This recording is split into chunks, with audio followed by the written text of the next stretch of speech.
Hola, ¿qué tal, queridas oyentas y bienvenidas a Metrópolis, el podcast de la Papiro? Nos encontramos una vez más en Boca Radio, la radio joven del Carmel que nos acoge como cada mes y nos da techo en Bocanor, el espacio del Carmel. Hola, buenas tardes o buenos días o buenas noches, sea cual sea la hora a la que nos escuchas. En este episodio vamos a hablar, como no puede ser de otra forma, de espacio público, una vez más, y tocaremos temas como los conflictos ocasionados en el espacio público, la estética del espacio público, de cómo las normativas de civismo determinan quién puede estar y de qué manera puede hacer uso del espacio público, y de la relación de cómo el espacio público afecta el desarrollo de la juventud y de las personas, en definitiva. Así que, ¡dentro intro!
Bueno, para poder hablar con propiedad de este tema, hemos invitado a Margot Meca. Margot, bienvenida. Hola, chao.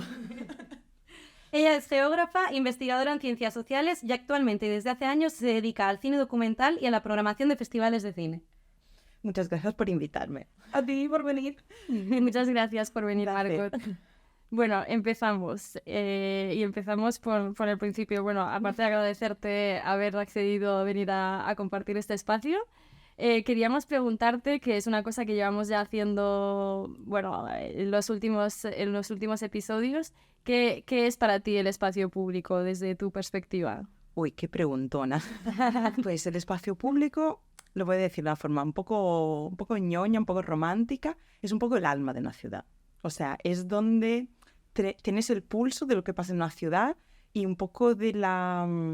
Es un termómetro también de qué bien o qué mal está una ciudad.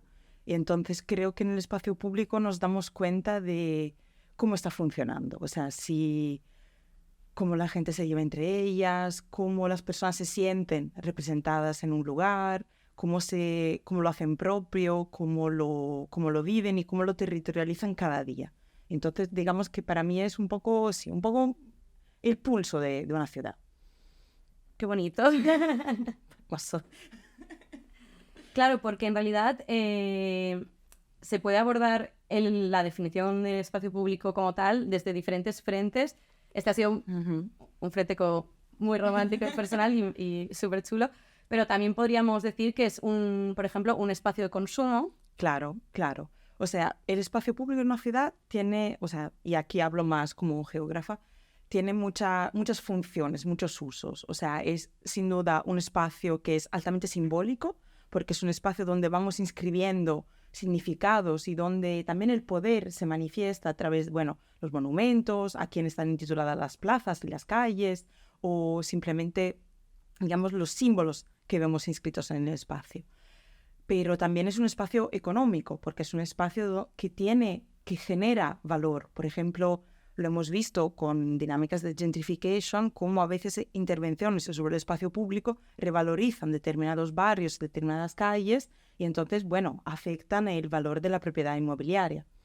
Y también es un espacio donde hacemos consumo, y los vemos en nuestras ciudades. A veces el espacio público está privatizado por terrazas u otras actividades como ferias y tal, conciertos, etcétera, que le dan un valor mercantil a ese espacio que en principio sería un espacio para todas y para usos muy diversos.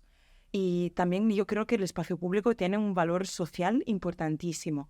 Hay un concepto que me gusta muchísimo de una gran geógrafa marxista, que era Doreen Massey, que ella habla del espacio público como el lugar de la thrown togetherness, o sea, del estar, que nos tiren juntos, así un poco al azar. Y es verdad, porque en el espacio público te vas a encontrar con personas que normalmente no estarían en tu círculo de relaciones. Igual no estarían en tu círculo de amistades, ni en tu círculo laboral o de formación. Y entonces el espacio público nos da esta ocasión de encontrarnos con personas que son muy distintas a nosotros, que tienen una trayectoria vital y una vida, un cotidiano que es muy lejano, pero al mismo tiempo compartimos ese espacio y ese espacio nos permite reconocernos como parte de un mismo tejido y entonces nos permite imaginarnos como parte de una misma ciudadanía. Claro, como de una comunidad. De una comunidad. Total. Sí. Qué bonito.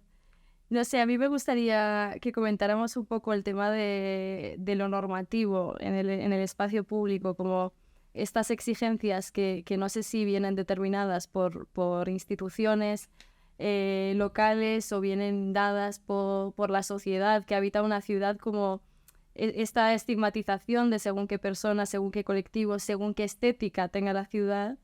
No sé, como comentar un poco todas estas normas que configuran qué está bien, o sea, qué aspecto debe de tener el espacio público, qué aspecto no debe de tener el espacio público, qué personas debemos como eliminar o sea, de la visión general de la ciudad y del espacio público. Este es un tema interesantísimo, en el sentido que la ciudad, o sea, nosotros, o sea, tenemos que considerar que la ciudad lleva inscritos muchísimos significados. No siempre son explícitos, o sea, hay muchas normativas que son, digamos, oficiales, que están en el BOE, etcétera, o donde estén, pero también hay toda una serie de significados que llevamos interiorizados y que hemos aprendido a través de la socialización cuando nos hemos hecho adultas y que, claro, eso también nos afecta. Entonces, yo creo que hay dos niveles de normativa. Una normativa, digamos, oficial, formal, y una normativa informal, que vamos aprendiendo con el tiempo. Y, claro, si hablamos de normativa formal... Después me gustaría volver sobre el tema de la normativa informal, quizá lo tomamos al final, hablando de este tema de juventud, pero a respecto de la normativa, digamos, más formal, yo creo que, las últimas décadas, sí que hemos visto un gran avanzar de un modelo que podríamos llamar de ciudad neoliberal, donde sí se ha intentado como limitar mucho los usos y los accesos al espacio público. Esto no es una novedad, o sea, esto existe desde que existe el mundo. Quizás desde que existe el mundo no, pero desde que existe el espacio público sí que hay esta tensión entre los usos y de los ciudadanos y entre el poder y la normativización de lo que se puede hacer en el espacio. Pero bueno, yo creo que en los últimos años, desde que se habla, digamos, de la ciudad neoliberal, sí que ha habido un cambio de marcha en esta normativización. Y las normativas de civismo que están actualmente son a menudo cosas sin sentido. Y, por ejemplo, yo así, recordando mi primer encuentro con las normativas de civismo, claro, yo soy italiana, soy de Toscana. Bueno, me he criado en un pueblo cerca de Florencia. Y me acuerdo que cuando yo era niña, a finales de los años 90, empieza en el Ayuntamiento de Florencia toda una serie de normativas loquísimas de, digamos, de estigmatización y de, ¿cómo se dice?, criminalización de las personas indigentes. Porque, en el ayuntamiento había, por supuesto, un alcalde de izquierdas y su, ahí se llama asesore, pero aquí sería, no sé, delegado del área de seguridad, pues el famoso sheriff Occioni. Él se pone con la idea de hacer Florencia una ciudad más segura. ¿Y por dónde empieza? Por los mendigos. Entonces hace una norma de civismo que impide a los mendigos de pedir por la calle, considerando que eso era un gran peligro porque, claro, estas personas ahí arrodilladas en una esquina, pues te puedes caer encima y, no sé, con argumentos así de tontos. Y el paso siguiente a los mendigos fue prohibir las personas que en los semáforos limpiaban los vidrios. Que eso también era un peligro enorme para la ciudadanía y para la calidad de vida de los florentinos. Y el paso siguiente, cuando yo ya empecé a estudiar en la universidad, fue que se prohibió el botellón. O sea, si habéis estado en Florencia, Florencia es una ciudad llena de plazas y cada plaza tiene su iglesia, pues se prohibió estar sentados en los escalones de las iglesias de noche. ¿Por qué? Porque eso era muy incívico, eso quedaba muy feo. Y entonces, claro, ese era el lugar de agregación de los jóvenes. Bebiendo vino no quedaba. No, claro. Sí. Además que en Florencia, bueno, después se hicieron la normativa de terrazas, que fue una barbaridad, porque privatizaron una cuota importantísima de espacio público en un centro que tiene un espacio público limitadísimo y, bueno, con todas las complejidades que tiene una ciudad histórica de tejido medieval, y obligaron a hacer como un diseño de las terrazas y se sacaron unos armatostes horribles, gigantes, o sea, bueno. Pero, perdón, no voy a entrar en este tema porque, bueno... No, nos gusta. Sí. De todas formas, me gustaría como recalcar un poco este tema que al parecer como la mayor parte de gobiernos locales como tienen con las personas sin hogar, como si fueran un símbolo de violencia o de inseguridad, cuando probablemente la ciudad es muchísimo más hostil con estas personas, o sea, son las mayores víctimas de las ciudades y del espacio público. Y de hecho, no sé si pasó en Florencia, en plan, aquí también pasó que se criminalizó y la forma de controlarlo era multar a estas personas. Sí, claro. Que es como de cajón, como, ¿tú te crees que yo vivo aquí porque me ha dado la gana? O sea, como, no sé, y no sé, como hay muchísima falta de cuidado con estos temas, porque... También esto ya lo venimos comentando ya desde... Sí, como, no sé, como el trato que se le da al espacio público, la forma de diseñar el espacio, de tratar las fachadas, de evitar cualquier rincón que no esté extremadamente diseñado, incluso con pinchos o lo que sea, para evitar que se sienten estas personas. O sea, es increíble. Sí. Se llama, bueno, hay mucha gente le llama arquitectura hostil. Sí, totalmente. Sí, a nosotros nos gusta llamarlo urbanismo represivo. Sí. Pues sí, es así. Yo creo que esto nace en... O sea, ya conoceréis esa teoría de las broken windows, que es una teoría que se difunde a partir de los finales de los años 70 y que asocia la inseguridad a la presencia de señales de incivismo en el espacio público. Entonces tú ves una ventana rota o un graffiti o alguien tomándose una lata por la calle y eso automáticamente te genera inseguridad, sensación de peligro, sensación de que no hay control social y, bueno, fatal. Pues esta teoría se ha aplicado de forma bastante amplia en el marco de la ciudad neoliberal y se ha asociado a también una intervención de la policía que ha pasado de ser una intervención para la represión de crímenes a una acción preventiva. O sea, para prevenir el crimen, ¿qué vamos a hacer? Pues le vamos a multar a este señor que está durmiendo en la calle. Pues le vamos a multar a estos jóvenes que están haciendo botellón.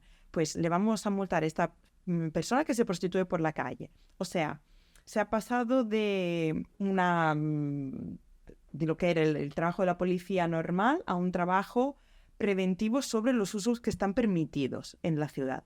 Y claro, eso que ha generado una acción muy discrecional de la policía con a menudo rasgos muy racistas y muy clasistas y, bueno, y sexistas, etc. Sí. O sea, en Estados Unidos, bueno, ya estamos al tanto de todas las prácticas de violencia policial contra la comunidad negra y contra todas las comunidades racializadas.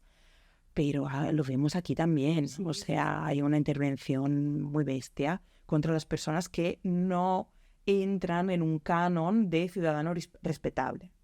Normativo, claro. Exacto. Normativo, pero ¿para quién? ¿Para quién? Sí. Claro, pero esto es ¿para quién? totalmente. Sí. O sea, ¿quién decide qué es lo que está permitido, lo que está bien y lo que está mal? Pues normalmente el poder, pero normalmente estos colectivos más marginalizados no están tomados en cuenta por el poder, porque normalmente son personas migradas, con lo cual no votan, entonces a ti te da igual, o sea, no son tus votantes, no son los que te van a hacer representante. También a veces, o sea, aunque sean ciudadanos del país, a veces no votan, o sea, muchas personas sin hogar están muy alejadas de la participación política. Entonces son personas que no interesan, no tienen rédito y supuestamente, y por supuesto no tienen ningún lobby que los represente, no son como los hoteleros. Entonces, podríamos decir que, generalizando, las normativas de civismo lo que hacen es olvidarse de esta gente, la esconden. Sí.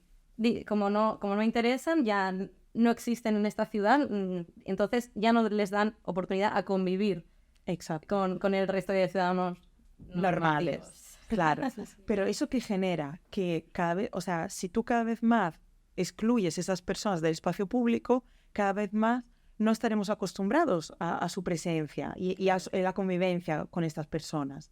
Y entonces, ¿qué? O sea, ¿los eliminamos? O sea, no los podemos hacer desaparecer. Entonces, la solución no puede ser esconder todo esto debajo de la alfombra o moverlos a otro barrio, porque siempre habrá otro sitio de desplazarlos. Es una absurdidad y es una inhumanidad total. Sí. Bueno, en el Raval, esto creo que todas hemos presenciado alguna situación así. Muchísima presencia policial, no sé, como muchísimo control aleatorio, Claro, muy aleatorio, muy intencionado hacia determinados colectivos. Y de hecho, justamente en el Raval ya se hizo, o sea, la intervención arquitectónica, urbanística de la Rambla del Raval fue un proyecto de higienización de la ciudad. O sea, se quería limpiar, o sea, como limpiar la ciudad de prostitución y yonkis y joder, en plan, como puede llegar a esta escala. O sea, el querer eliminar a determinadas personas implica pues cargarte no sé cuántas manzanas de no sé cuántas viviendas y echar a esta gente de sus casas. Sí, seguramente de la cercanía a los lugares de trabajo, porque, bueno, las políticas de realojo no conozco bien, pero tengo entendido que te tienen que, o sea, cuando te expropian o cuando te tienen que realojar por cualquier motivo, te tienen que ubicar en un emplazamiento lo más parecido posible al tuyo, con las mismas, igual que la vivienda tiene que ser lo más parecido a la tuya. Y creo que en el Raval no hay espacio para este tipo de realojos, no lo sé. No, y también, aunque te realojen en unas condiciones muy, muy buenas, pierdes un tejido social. Sí, o sea, lo que pasa es que pierdes toda tu red de vecinos, de vecinas, de personas de confianza. O sea, te han erradicado de un lugar y te están poniendo... O sea, igual te han dado un piso muy bonito en otro barrio, pero no es tu barrio. Claro. Sí, todo lo que has construido ahí ya se va. Sí, de relaciones sociales, claro, y de todo. Esto lo comentamos en La Fresca también, como todas estas asociaciones que simplemente funcionan porque están compartiendo espacio. Claro. No sirve que tú les propongas un espacio a cada uno, porque la gracia es que funcionen conjuntamente. Claro. Sí, a mí hay un tema aquí que también siempre me ha llamado mucho la atención, que es en todo este ámbito de todas las ordenanzas de civismo y tal, lo que siempre se pone en primer lugar es la estética. O sea, esto tiene que quedar bonito, porque esto tiene que estar, o sea, el espacio público considerado un poco como el salón de una ciudad. Entonces, en tu salón no vas a poner unos yonkis, perdón. En tu salón no vas a poner las prostitutas. Pero es un poco así. Entonces, o sea, a mí este discurso estético me cabrea particularmente, porque me parece que es una manera de quitarle todo su valor político. O sea, esto no es algo político, perdón, es una cuestión estética. Entonces se intenta como naturalizarlo, como objetivizarlo. Esto, claro, o sea, yo no tengo nada en contra de este pobre señor sin hogar, pero claro, queda muy feo. Entonces se intenta ir por este camino, que me parece horrible, de considerar que, bueno, hay que mantener un decoro, hay que mantener una dignidad y un canon estético.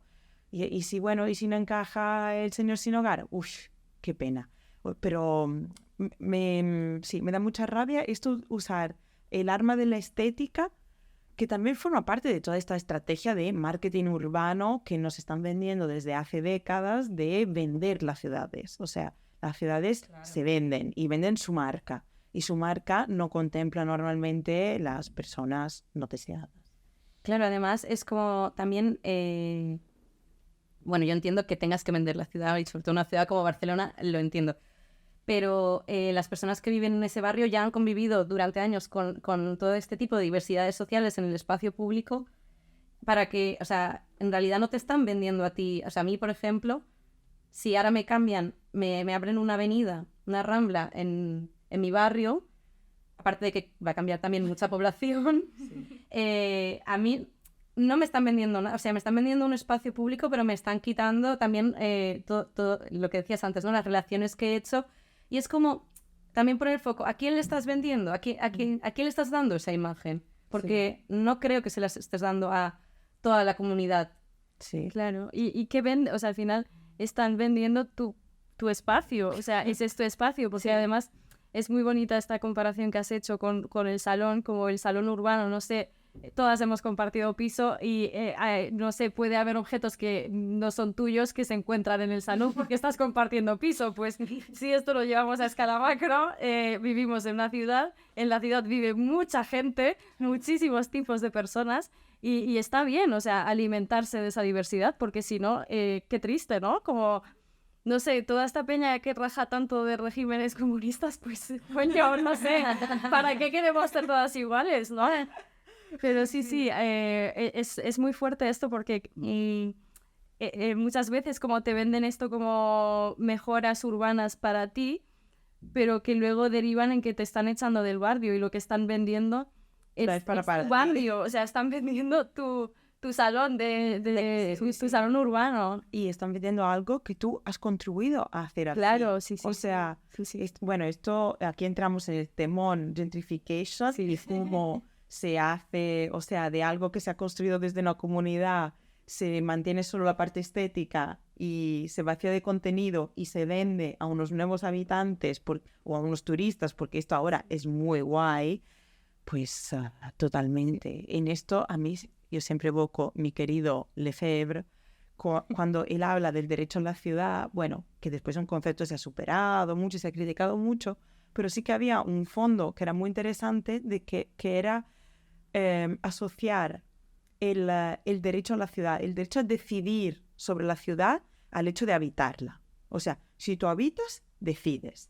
Que eso es algo que va en contra de lo que normalmente nos encontramos en nuestras ciudades, donde hay muchas personas que habitan, pero no pueden decidir. Yo no puedo votar. Por ejemplo, sí. Por ejemplo, no, es así. O sea, y a mí me parece muy bestia y que esto pase, y me parece muy interesante el planteamiento que él hace de vincular el derecho a la decisión con el habitar. Porque eso rompe con nuestra tradición de las democracias occidentales de asociar el derecho de voto a la nacionalidad, que me parece un concepto tan superado que, bueno, es de 1800, ya está. Podríamos reinventarnos algo mejor. Podríamos reinventarnos algo mejor. Y, perdón, me he perdido un momento. No, y entonces poner también en duda, o sea, la jerarquía entre los derechos. O sea, ¿viene antes el derecho al habitar la ciudad o el derecho a la propiedad privada? Porque en ese sentido, o sea, hay decisiones que se hacen desde lo privado, desde las empresas, desde el mundo económico, que nos afectan a todas, pero sobre las que no podemos decidir. Pues igual habría que decidir sobre eso también. O sea, se podría, pero claro, poner en duda la propiedad privada, esto... Eso sí que es el temor. Sí. Madre mía. Totalmente. Sí. Hablando como de privatización, como toda esta peña que además suele vivir, o sea, toda esta peña que suele poner las normas o tiene como objetivo como que la imagen, o sea, que la ciudad tenga como una imagen bastante homogénea y tal, suele vivir como bastante desligada de de otras realidades y de otras diversidades. Y aunque no sean necesariamente las personas que diseñan, que dibujan y que hacen todas esas movidas para que luego se haga ciudad, no sé, como estas personas son las que deciden qué indicadores se van a tener en cuenta para que luego la persona que planifica haga unos dibujos, aunque sean totalmente ajenos a las personas que realmente habitan la ciudad. Y bueno, esto es otro temón, como el gap entre realidad y dibujar el espacio. Claro. Bueno, como decía nuestra querida Jane Jacobs, o sea, hay que ir a los lugares antes de...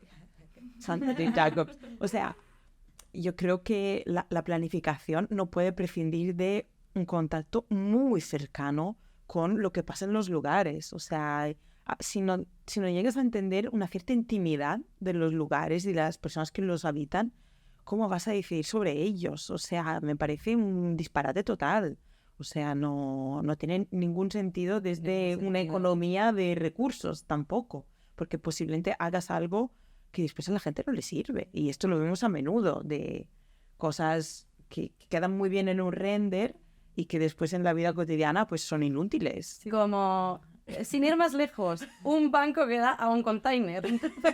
Bonito. Es que te encuentras, o el tema de los bancos individuales, que a mí me pone negra. Bueno, pero no, es que eso, el banco que mira el container, es para meditar. En realidad tú no lo pillaste, pero era para ir a hacer meditación trascendental. Son muy sensibles a la meditación trascendental. Y yo creo que también esto es como un poco de falta de capacidad de diálogo, ¿no? Entre la peña que diseña, la peña que tiene que hacer la gestión y mantenimiento de la ciudad. Como, no sé, deberían sentarse y decir, vale, yo quiero poner un banco, y el otro, pues bueno, yo quiero poner un contenedor, a ver cómo lo hacemos, o sea, no sé, coordinaos. O sea, claro, no puede ser que vayamos improvisando y que luego, pues eso, el único sitio de descanso que tengas en la calle sea al lado del contenedor de basura. Sí, bueno, o sea, no, totalmente, o sea, tienes totalmente razón. Y bueno, ahí también se abre el temón de la participación. Sí. Porque claro, o sea, en los últimos años eso de los procesos participativos sí que se ha fomentado, es algo que se ha popularizado más, que se ha difundido y que ha entrado, digamos, también en una cierta estándar de la planificación. Pero siempre hay un reto grande, que es la participación de quién. O sea, dudo, o sea, difícilmente vayas a interpelar a la persona sin hogar. O sea, ojalá que sí, pero muchos procesos participativos impulsan la participación de determinados colectivos, que normalmente son los colectivos que tienen el poder, o sea, el capital social, el capital económico, cultural, lingüístico para poder participar.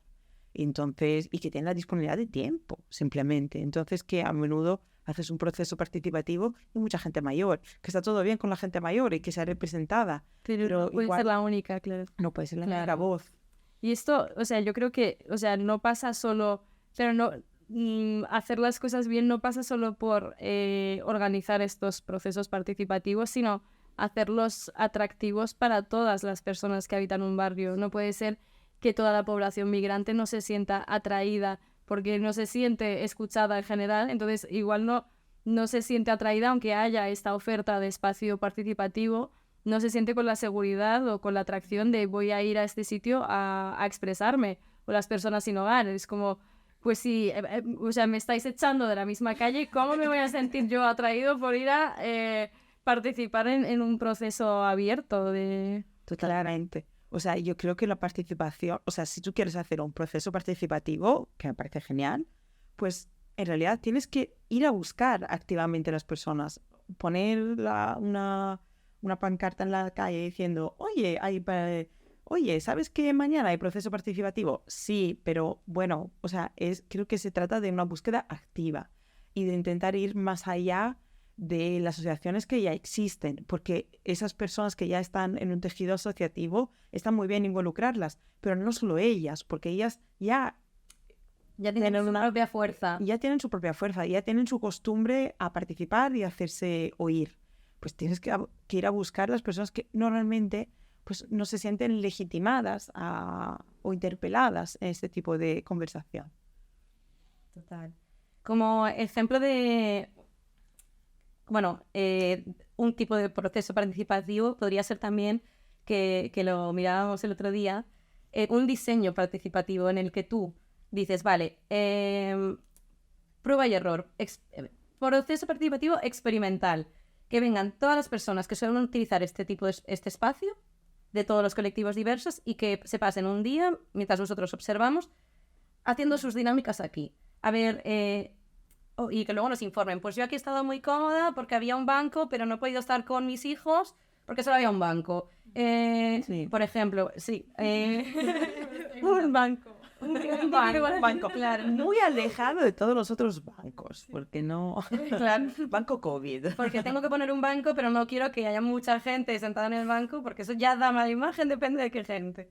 Bueno, no sé, cómo cambiar, que está muy guay eso que dices, de repensar un poco cómo podemos acercarnos a todas las personas que habitan la ciudad. Sí, yo creo que esto es un planteamiento interesante. O sea, por ejemplo, un ejemplo son estos de los desired paths, ¿no? Cuando tú tienes que hacer, hay un parque, estreno un parque, vale, ¿dónde voy a poner los caminos? Pues se ha probado de dejar que las personas usen el césped y ver dónde se trazan naturalmente caminos. Pues una manera muy efectiva de hacer esto. Tú ves por dónde han ido pasando y eso después lo consolidas. Lo haces, bueno, no sé, le pones un cemento o lo que sea y así, bueno, eso es un camino fantástico que las personas encuentran útil y efectivo para atravesar ese lugar. Yo creo que algo así se puede pensar para el espacio público, también para dejarlo como un espacio un poco abierto a las posibilidades, porque desde la planificación se puede imaginar mucho, pero seguramente los usos que las personas pueden hacer o pueden desear o pueden estar buscando pueden ser muy diversos y tenemos límites también, o sea, entonces podemos llegar hasta cierto punto de imaginación, pero otra parte, o sea, las personas que esos espacios los conocen y los habitan, los pueden llevar más adelante. Y creo que eso es súper interesante. Así como hay otro tema que a mí me da mucha curiosidad de que es cómo podemos imaginar unos espacios no solo para hoy, sino para dentro de 20, 30, 50 años. O sea, cómo podemos imaginar un espacio que vaya cambiando y que se pueda también adaptar a unos usos que todavía hoy no existen, pero igual en 10 años sí que existirán. Entonces, darle esa plasmabilidad, no sé cómo decirle, pero dejarle ese lado de un poco de célula, ¿cómo se llaman las células esas? Que son totipotentes, ¿cómo se llaman? Bueno, como de... Micelium. No son células, bueno, no tengo ni puta idea de biología. Pues, como habéis notado, yo tampoco. Pero bueno, o sea, dejarle esa posibilidad, o sea, dejar cosas en potencia y que se puedan ir cambiando, ir adaptando y con cómo cambian las personas y cómo cambian las ciudades. O sea, pensar es una cierta plasticidad, una cierta flexibilidad. Urbanismo flexible. Sí. Sí, habrá que, o sea, sí que se está, bueno, desde hace años ya se teoriza con la vivienda flexible que se adapta por ejemplo, en mi caso, primero yo como niña, luego como adolescente, luego como adulta joven y luego en el caso de mis padres, ¿no? Primero como adultos jóvenes y luego como personas mayores. Que la vivienda sea capaz, esto sí que se estudia y se lleva a cabo, que la vivienda sea capaz de adaptarse a todas las necesidades de tu vida, ¿no? Pues que conseguir eso en el espacio público creo que sería bastante guay. Eso sería muy divertido. De hecho, en relación a la vivienda, que no sé cómo sería la traducción a la escala urbana, pero es muy interesante porque también se están haciendo como muchos estudios desde unos años atrás hasta ahora y ya se está empezando a llevar a cabo como la vivienda de cero jerarquía, de como unos espacios que tengan unas superficies más o menos similares para eliminar la jerarquía tanto espacial como de poder, porque al final el espacio es una manifestación de poder y que tú tengas una habitación de 6 metros cuadrados no es lo mismo que la suite principal. Claro. Y como que se está intentando llevar a cabo esto y yo creo que habría que encontrar la forma de llevar esto al urbanismo, que supongo que es lo que comentaba Zaida, el el último episodio, de pues en lugar de hacer un master plan, un macro proyecto que abarque toda la ciudad, pues igual hay que coger este proyecto y dividirlo en un montón de mini proyectos para como repartir un poco el impacto que va a tener esto y dejar respirar un poco. Sí. Podríamos plantear un montón de desire paths para la ciudad y que se vayan generando solos, a ver qué ocurre. Son las pinturas que hay ahora mismo, que todo el mundo está harto claro, esto de los Desired Path, o sea, que es un concepto bastante antiguo, es el urbanismo táctico, que ahora nos está sonando tanto, con las pinturitas, con no sé qué, pero esto es necesario, porque si no vemos cómo hacemos uso de este espacio, no podemos acertar en el diseño. Porque no somos la mano de Dios, o sea, exacto, claramente no necesitamos estas pruebas. Pruebas de que los urbanistas han dejado de pensar que son la mano de Dios. Sí. O sea, hay algunas que todavía lo piensan, pero estamos intentándolo, fuerte. Pero sí, no, a mí me parece muy interesante, o sea, darse un espacio para probar, o sea, ir a ver, ¿esto funciona o no? Pues, y si no funciona, fuera, pero si funciona, vamos a ver también cómo lo podemos mejorar. Yo creo que esta flexibilidad y esta apertura mental es algo fundamental, porque tenemos unas ciudades que son muy diversas y que van cambiando todo el tiempo. No, o sea, si nos fijamos en cómo se debería hacer, pues ahí nos quedamos muy cortos, creo. Entonces, sí. A probar. Es que es imposible saberlo, como hemos dicho desde el principio. En cada espacio hay diferentes habitantes y no va a ser ninguno igual. No, y si te pones a hacer y te pones a imaginar un marco único donde tiene que caber todo, cada barrio, cada plaza, pues no va a poder ser, porque cada plaza, cada espacio tiene su vida y tiene sus usos y es muy difícil estandarizarlo todo. Sí. Pues, Margot, ¿qué te parece volver al inicio y hablar de esa normatividad en el espacio público informal que se da? Pues yo, mira, de eso, o sea, es un tema que me fascina mucho.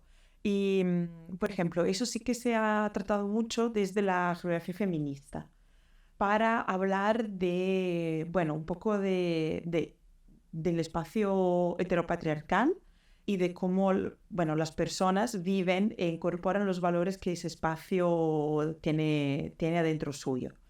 En ese sentido, yo creo que, bueno, es muy interesante pensar que la experiencia, ahora lo voy a tener, o sea, a hablar desde la perspectiva de género, pero se podría, o sea, desde una perspectiva interseccional se podría abordar desde muchos ejes diferentes, pero vamos a quedarnos con el género por simplicidad. Sí. Exacto. Y entonces, por ejemplo, o sea, desde la geografía feminista, por ejemplo, se ha reclamado que no existe una separación entre espacio público y espacio privado, porque tanto el espacio público como privado están atravesados por las mismas normas heteropatriarcales que nos afectan a todas, o sea, hombres, mujeres y no binarios, o sea, todo nos afecta. Entonces, yo creo que es interesante también ver cómo atravesando diferentes espacios, en realidad hay un montón de códigos que incorporamos y que no están formalizados, pero que sí están interiorizados en nuestras prácticas cotidianas. Y eso pasa, por ejemplo, por generar espacios hostiles a las mujeres. A mí me gusta mucho un trabajo de una geógrafa israelí que en este momento se me escapa su nombre, perdón, gran geógrafa israelí. Perdón. Si me lo acuerdo después os lo digo, perdón. Podemos anotar luego. Podemos anotar, sí. Subtitulado con el año, la bibliografía. Perfectamente referenciado. Pero, por ejemplo, ella ha trabajado mucho sobre la ciudad de Jerusalén y sobre el derecho al espacio. Ella critica el derecho a la ciudad, el concepto de Lefebvre, reivindicando el concepto al espacio, que justamente abarca tanto la dimensión privada como la dimensión pública en continuidad. Pues ella destaca cómo las mujeres a menudo se sienten incómodas en el espacio público, no necesariamente por estar expuestas a la violencia, que es el discurso que tenemos más interiorizado. Sí. Entonces, bueno, hay peligro, hay inseguridad, hay violencia. No, ella habla también de episodios microscópicos de incomodidad. El hecho de, por ejemplo, de que en algunos espacios o en algunas culturas o en algunas ciudades no se considere bien la presencia de las mujeres en el espacio público solas o no acompañadas o vestidas de determinadas formas. No porque les pase algo que alguien las agrede, sino por las miradas, los comentarios o que después alguien hable mal de ti o que después que alguien de tu entorno te diga ay, pero me han dicho el otro día que tú ibas tal o que estabas con alguien o que te han visto besándote con alguien. O sea, todo esto, aunque no sean formas de violencia tal y como lo consideramos, sí que generan esa incomodidad y ese retraerse del espacio público por no sentirse legitimadas a estar allí como otras personas. Wow. Y entonces, bueno, a este nivel estaba hablando de códigos informales, porque son cosas que, claro, son normas sociales, normas culturales que llevamos interiorizadas y que, bueno, no nos afectan, incluso si no queremos. Claro, y claro, si estas normas se dan en el cole, se dan en todas partes del espacio, en el espacio público, muchísimo más. Claro, y eso al final te va definiendo cómo tu persona se desarrolla la mitad, bueno, gran parte en el ámbito privado, pero la otra mitad en el ámbito público y crecer así como cohibida o con rechazo a ciertas actitudes que a lo mejor te nacen de manera natural. Claro. O sea, condiciona como tu forma de ocupar tu propio espacio, tanto en el ámbito privado como en el ámbito público. Sí. Por ejemplo, esto lo he estudiado mucho en la geografía de las emociones, que es un campo de la geografía que empieza a partir de los años 90 y que justamente ha puesto un poco el foco en cómo las personas se sienten en los lugares. Porque igual a nivel, digamos, objetivo no tienes ninguna barrera a acceder a determinados lugares, pero sí que sientes un rechazo por parte del lugar o de las personas que lo habitan y no te sientes bien, te sientes no a gusto en algunos lugares. Y eso pasa, bueno, yo he elaborado desde el tema de género, pero desde el tema de clase, o desde el tema de racismo, o sea, hay un montón de aspectos que, o sea, el espacio público al final también es un espacio donde se inscriben significados, se registran códigos simbólicos. Entonces las personas los vamos interpretando todo el rato. E interpretamos también cuando somos bienvenidas y cuando no somos bienvenidas. Y eso termina haciendo una discriminación y una exclusión que es muy, muy, muy sutil, pero que es muy efectiva. Y entonces, ¿quién se siente bien? O sea, no solo quién está autorizado a estar, pero quién se siente a gusto de estar. Y eso puede ser muy violento para muchas personas. Es muy fuerte.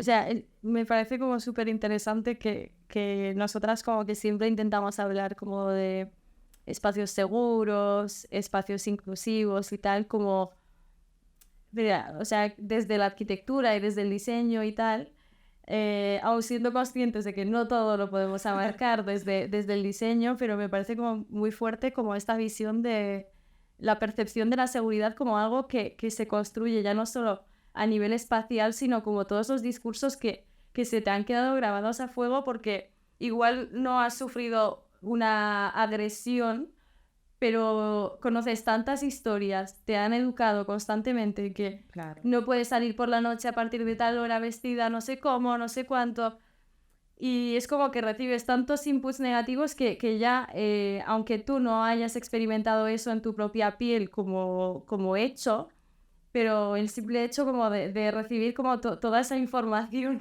que te ha taladrado el cerebro como que condiciona un montón cómo usas el espacio, aunque no haya habido un peligro real, sí. Pero ha habido como un adoctrinamiento consciente de tu cerebro. Sí. Bueno, y es que también define tu personalidad es esto, porque al final, si tú vas creciendo, o sea, depende también de tu situación, ¿no? Totalmente. Pero si tú vas creciendo con estas inseguridades emocionales acerca del espacio público, lo más seguro, o sea, puede ser que te afecte como persona luego cuando seas una mujer adulta, ya no quieras ir al espacio público y tu vida se vaya reduciendo cada vez más a espacios controlados. Y eso o sea, es muy interesante porque me lleva a que también, o sea, nace también de la estigmatización de las normativas de activismo, bueno, y de todos los años que te llevamos aquí con el discurso neoliberal. Sí, y bueno, y por no hablar de los medios de comunicación, que también tienen un papel muy, muy bestia. O sea, a veces te venden un discurso, por ejemplo, sobre Barcelona, te venden un discurso de inseguridad. Súper bestia. Después tú no pero esta gente ha pisado alguna vez la calle. O sea, porque de verdad, o sea, es que no está para nada relacionado con la realidad, pero ni de lejos. Para nada. Claro. De hecho, o sea, creo que está como top ciudad más insegura de España. ¿En serio? Lo escuché hace poco, no sé si era un corte de otro podcast o algo, pero era como, no sé, como... Yo llevo como 8 años viviendo aquí, del Chile. Sí, sí. No me ha pasado nada que no me haya pasado en otra ciudad. A mí me ha pasado menos de lo que me ha pasado en otras ciudades. Sí. No. No sé, pero sí, es como muy curioso todo esto de la construcción, o sea, de la percepción de la seguridad. Es muy bestia. El otro día estaba cenando con un amigo que por trabajo pasa mucho tiempo en Madrid y me dice, el otro día el taxista en Madrid, cuando le he dicho que era de Barcelona, me dijo, uy, ¿cómo está Barcelona por la seguridad? Esto tiene que ser como el Bronx. Y mi amigo, que además es de Santa Coloma, que si el señor taxista lo hubiese sabido, no le sube. No, y mi amigo le dice, no, está todo bien, la verdad, está muy bien la ciudad. Sí. Ay, no, pero yo esto lo he leído en los medios y tal, estaba muy chungo, ¿no? Y mi amigo, no. Pero el señor estaba asustadísimo. ¿eh? Un taxista de Madrid que no sé hace cuánto que no viene a Barcelona, pero... Sí, muy preocupado. No, hay una criminalización a escala ciudad muy fuerte en Barcelona, de Barcelona. Sí. Mis amigos y familiares, cada vez que bajo a Castellón, siempre como, oye, cuidado al salir por Barcelona, que está muy fea la cosa... ¿a dónde vas? ¿Al Raval? Ay, Dios mío, no. Pero, o sea... Bueno, el Raval como si fuéramos aquí al inframundo. Es como... Es el barrio que más frecuento. Sí. Con bastante tranquilidad. Bueno, sí. por deciros un punto de vista bastante más, creo, aterrizado. La semana pasada han venido unas personas de Medellín que conozco, claro, o sea... unas chicas de Medellín que me decían, claro, no me podía dormir por el jet lag, me he salido a medianoche a dar un paseo hasta la Sagrada Familia y volver. Esto qué maravilla. Y yo, claro, porque en Medellín si lo haces, claro, te expones a un riesgo. Y claro. Entonces, o sea, para poner un poco en... Sí, en perspectiva. Es muy fuerte. Luego hay otro tema que, o sea, hablando ahora de perspectiva de género, de la construcción de esta percepción de seguridad, y la forma en la que ocupamos nuestro espacio, como hemos estado comentando con Zaida, ahora se está hablando mucho en el urbanismo con perspectiva de género o arquitectura con perspectiva de género, como cuando tú educas a un niño con la seguridad de que tiene espacio para expresarse, aunque sea un moco de 2 años, estás ayudando a que ese niño construya una identidad fuerte y que se sienta con la seguridad de apropiarse del espacio y no tener como esa inseguridad de no voy a decir esto porque hay vergüenza, hay no sé qué, hay no sé cuánto. Y esto pues es una cosa que, yo qué sé, el ejemplo más común es el de los patios de las escuelas, que la mayor superficie siempre se ha ocupado por los niños jugando al fútbol, que han sido, yo qué sé, 20 niños y luego 100 otras criaturas están arrinconadas. Pero claro, o sea, estos pequeños detalles y son en cierta manera como una radiografía de cómo luego esto influye en cómo ocupamos el espacio como personas adultas y cómo vivimos, bueno, si hemos decidido deconstruirnos, informarnos y aprender y tirar abajo cosas que nos han enseñado, como evidentemente no has recibido los mismos inputs que un niño que siempre se le ha dado como este espacio para expresarse o para ocupar su espacio, que si a ti desde siempre te han tratado como, vale, pero no hables muy alto, no grites, no seas, no sé, o sea, no te expongas tanto, no sé qué, como sé discreta, sé no sé qué.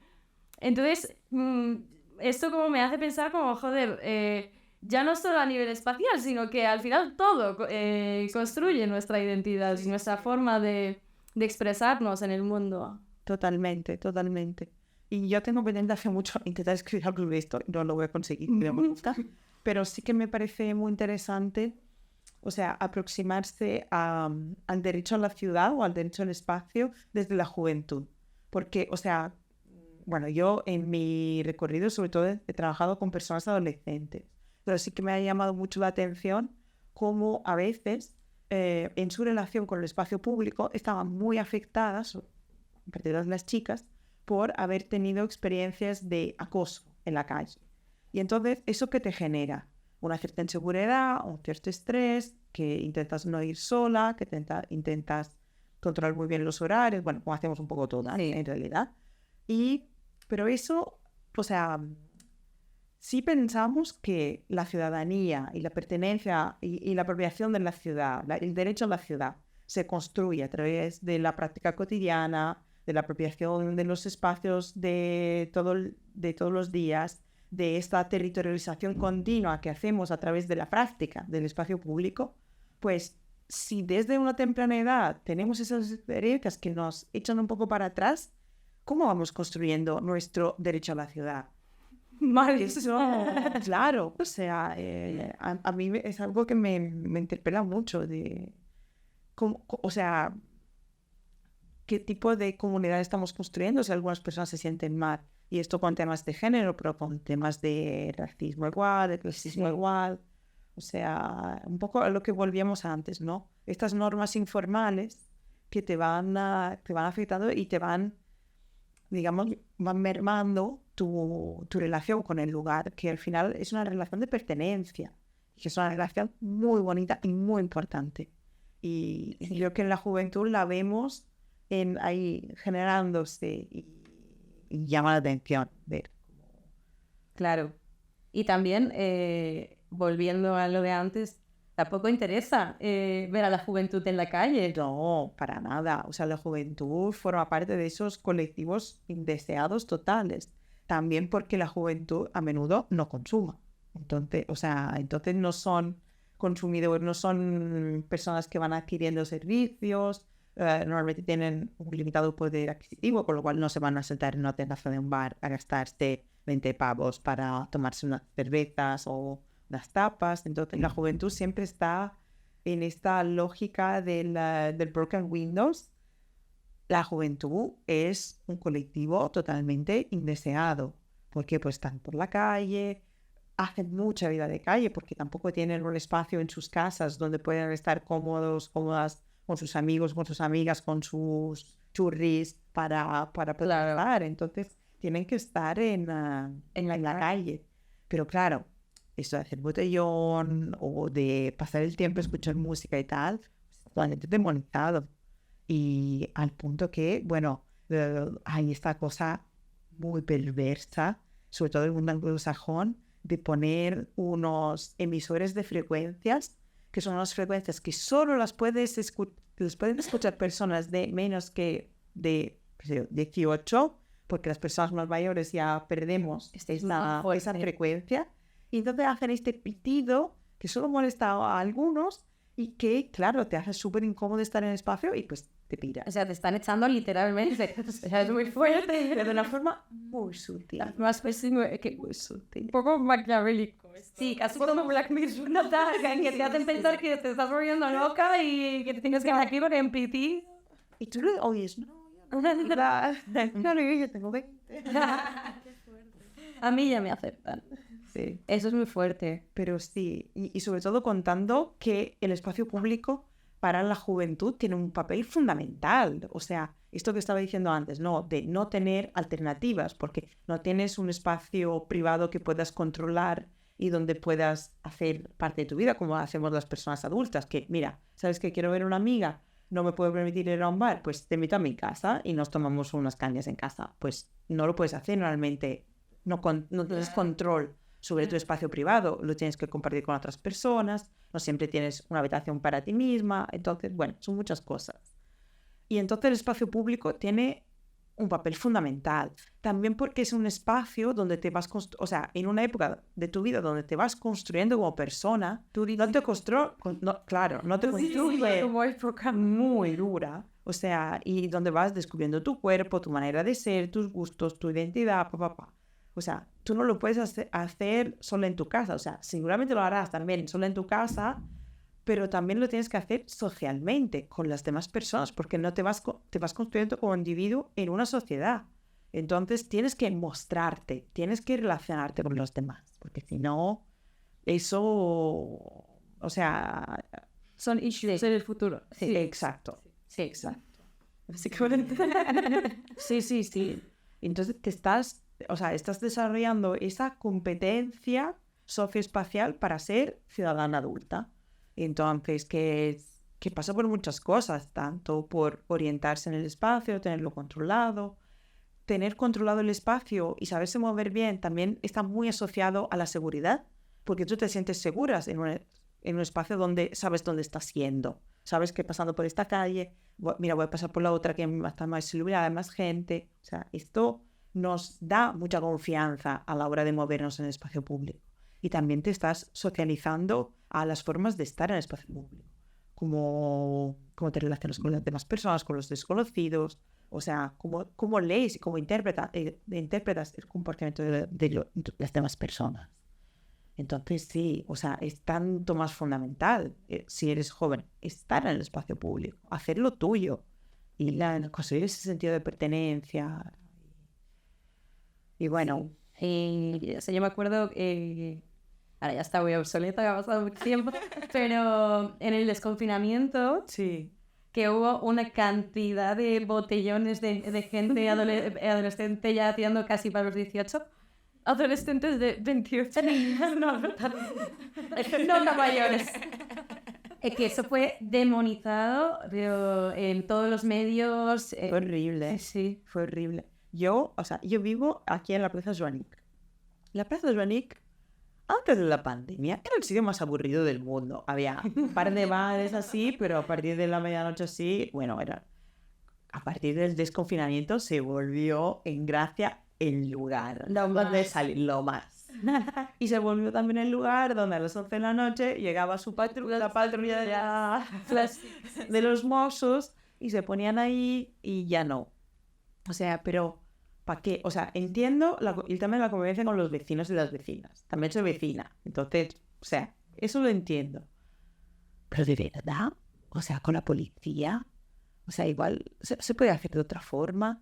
O se podría imaginar, o sea, no lo sé, pero me parece muy bestia de que, o sea, si hubo una cosa bonita del post-pandemia, bueno, del post-confinamiento, fue que redescubrimos el espacio público. No se podía hacer nada más que estar en el espacio público. Y fue lo más bonito que yo recuerdo de esa época.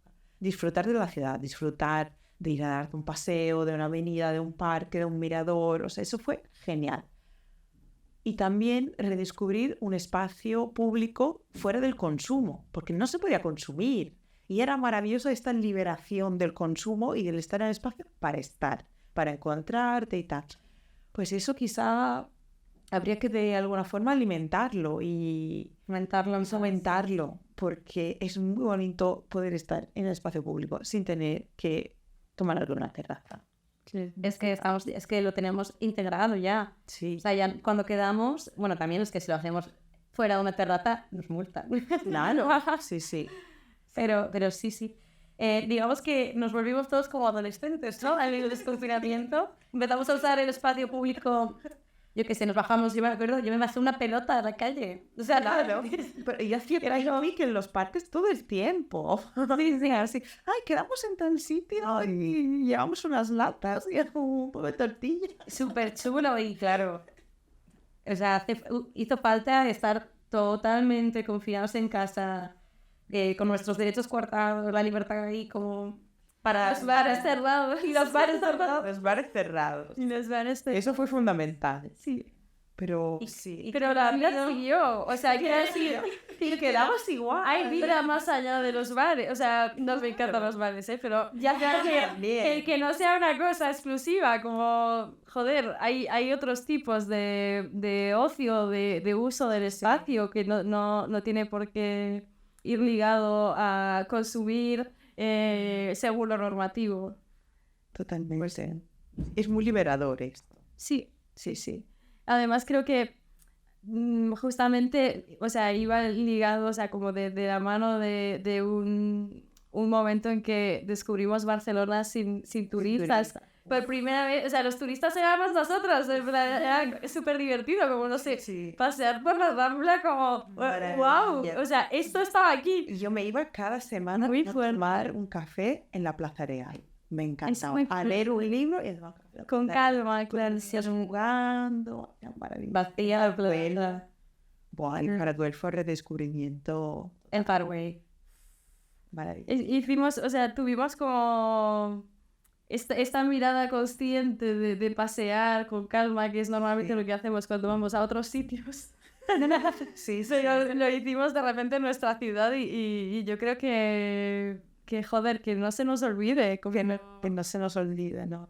Yo descubrí el Carmen, que no, o sea, había venido, pero más a hacer cosas, y lo descubrí para pasear y me enamoré. O sea, fue genial. No. Sí, esa es de las pocas cosas buenas que han pasado en la pandemia. Sí. Han pasado muchas cosas chungas, pero eso estaba bien. Sí. Yo también he descubierto muchos barrios que nunca había, o sea, que sabía que estaban, pero que nunca me había pensado en ir a visitar, pasear por ahí luego. Y a Carmel súper guay. Aquí, Monta Guinardó, genial.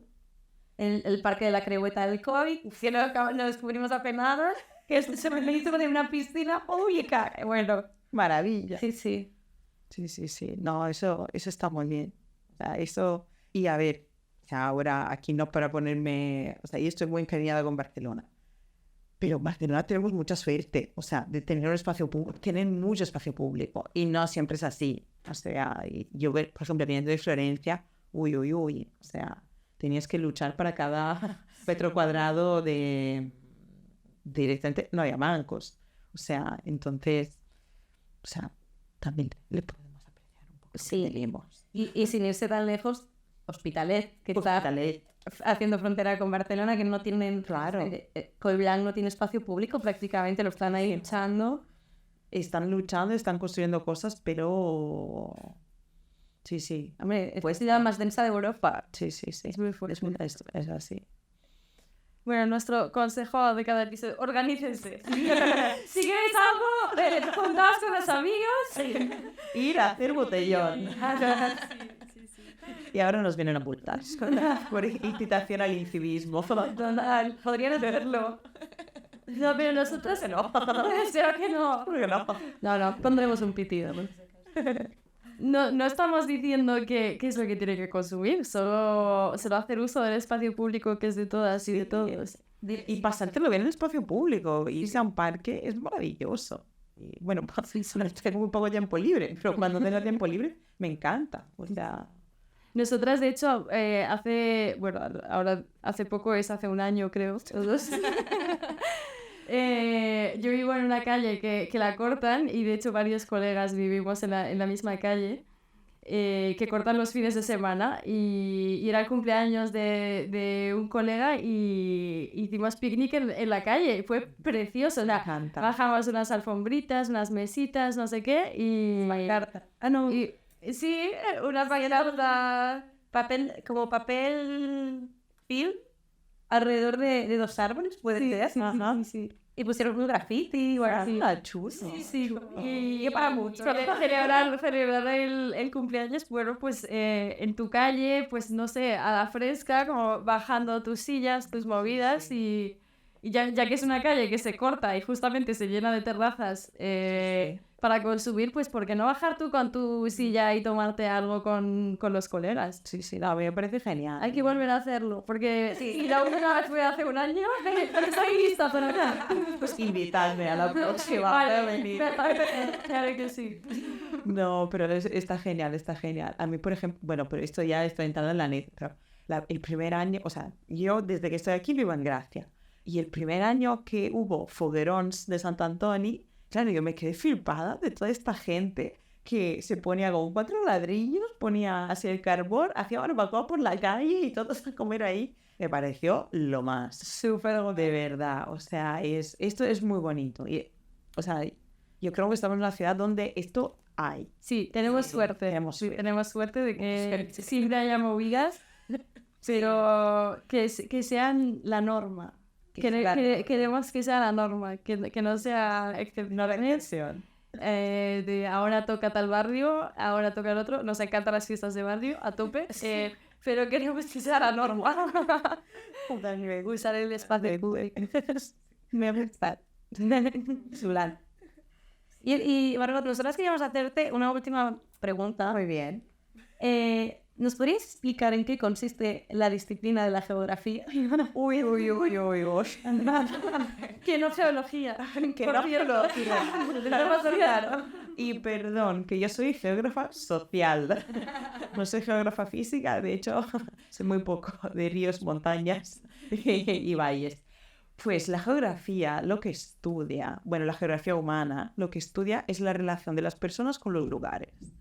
Y en ese sentido, claro, es hermana, prima de muchas otras disciplinas, la arqueología, la antropología, pero también el urbanismo, o sea, somos todos primos hermanos. Sí. Y yo creo que la geografía como tiene de especificidad de poner el foco en los espacios, en los lugares.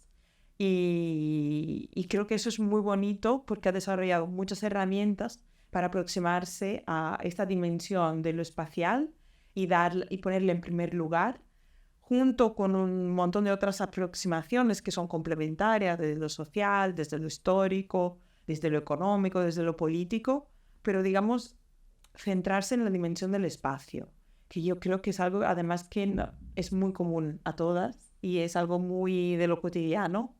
Y si es algo que me gusta mucho de la geografía es esto, el enfoque en lo cotidiano, en lo banal, intentando hacer lo banal, no banal. Intentando hacer lo que tenemos incorporado, lo que tenemos normalizado, romper esa pared de cristal de lo normalizado para ir a entender qué hay debajo, qué dinámicas hay, qué relaciones de poder, de símbolos, de relaciones de como sociedad tenemos alrededor del espacio. Porque la verdad, una vez que abres esta caja, hay muchas cosas. Ya. Me están dando manos de estudiando geografía, por favor, somos pocas.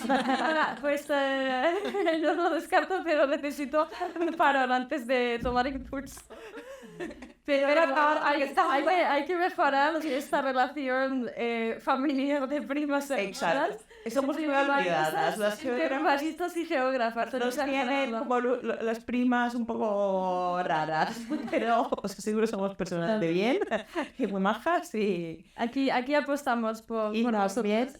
Os voy a decir que la geografía acogemos a muchas personas de otras disciplinas y con mucho cariño. Así que a estudiar geografía. Si alguien joven nos escucha, estudiar geografía. Muy recomendable. No tan recomendable como arquitectura. Exacto. Porque bueno, no, además Perdón, esto no lo tenía que decir. Pero es que arquitectura ni una cosa ni la otra. O sea, igual. No. Os traemos buenas recomendaciones. Claro que sí. Muchísimas gracias por venir. Gracias a vosotros por invitarme y larga vida al podcast Metrópoli.